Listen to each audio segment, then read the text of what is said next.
do you think you're doing? Jack looked up at her, and she saw there were tears running down his cheeks. She swore under her breath. What was it? Some domestic crisis? A family bereavement? It had been a mistake to get to know these people. Let folk into your life and they started making demands. She hated people making demands. Then she remembered the times Jack and Joanna had dug the snow from the track so that she could get down the hill to work. The night she'd gone uninvited into their house to steal bottles of homebrew when she was desperate for a drink. Evenings of good food at their kitchen table, and the three of them laughing at some daft joke. He nodded towards the fire. "I'm sorry," he said. "It was bloody cold, and I hated waiting at home once I'd made up my mind to speak to you." "What is it, Jack? What's happened?" He shook his head. "It's Joanna. I don't know where she is." Jack was a Scouser, soft and sentimental. He'd been in the Merchant Navy once, travelled the world, had stories enough to keep you entertained from tea time until a drunken early morning. Later, he'd got hooked by the dream of the good life, and reaching the age of 40, he'd bought the small holding next to Vera's house.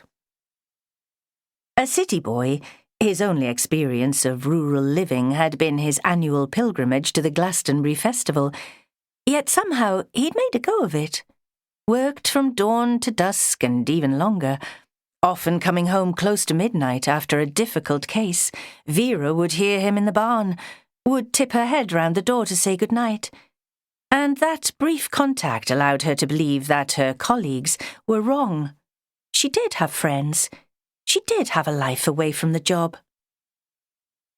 "What do you mean?"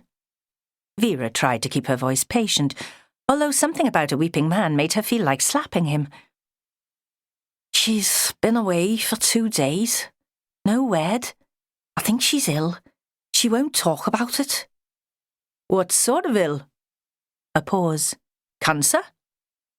Vera's mother had died of cancer when she was a child. She still had a kind of superstition about speaking the word. He shook his head. His greying hair was pulled back into a ponytail. "I think it's her nerves. Depression. She went on Monday while I was at Morpeth Farmers Market. Must have got a taxi. She said she needed some space." "She warned you she was leaving?" He shook his head again. "Nah, she left a note." He pulled a scrap of paper from his jeans pocket, set it on the small table next to him, moving a mug with 5-day-old coffee dregs so that Vera could see it. Vera recognised the writing.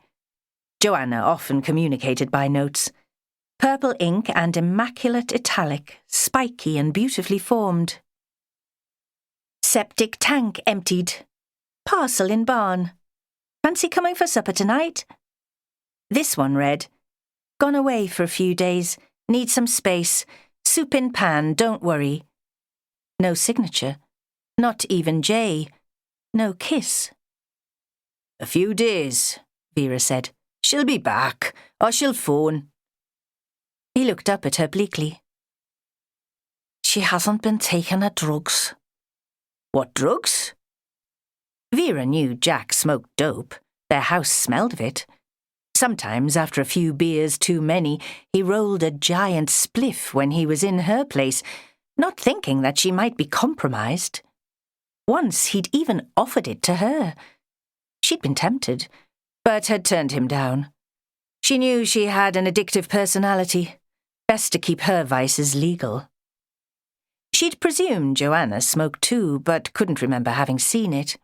Red wine was Joanna's poison, drunk from a large Bristol blue glass.